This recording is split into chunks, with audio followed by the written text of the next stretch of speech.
Some home loans are frozen and closings on homes delayed as a result of the partial government shutdown. Channel 3's Joy Dukes sat down with a loan officer who tells us what this means for Georgia and Tennessee residents looking for a place to call home. Joy, what did you find out?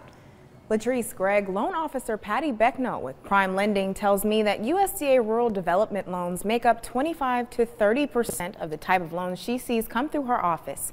But with the government shutdown, all of those buyers and sellers needing to close on homes are at a standstill.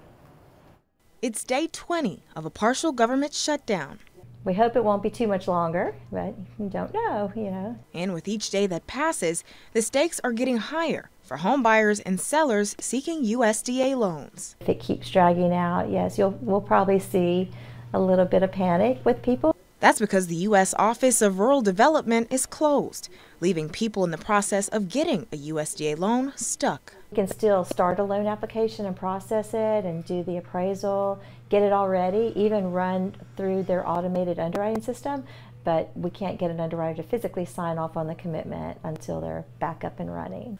Loan officer Patty Becknell with Prime Lending says it poses an issue for sellers trying to close. Sellers are probably feeling more about this than the buyer is, because the seller's probably wanting to know, well, how much longer do I have, because they may have locked in an interest rate and that rate might be expiring. And put some buyers in a bind too.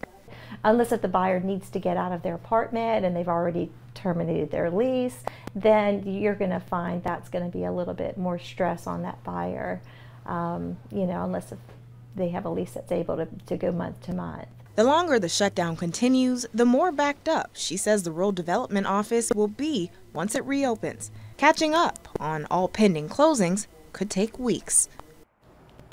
Luckily, there are alternative options for people wanting a USDA loan. Becknell says it's relatively easy for home buyers to switch over to an FHA or conventional loan.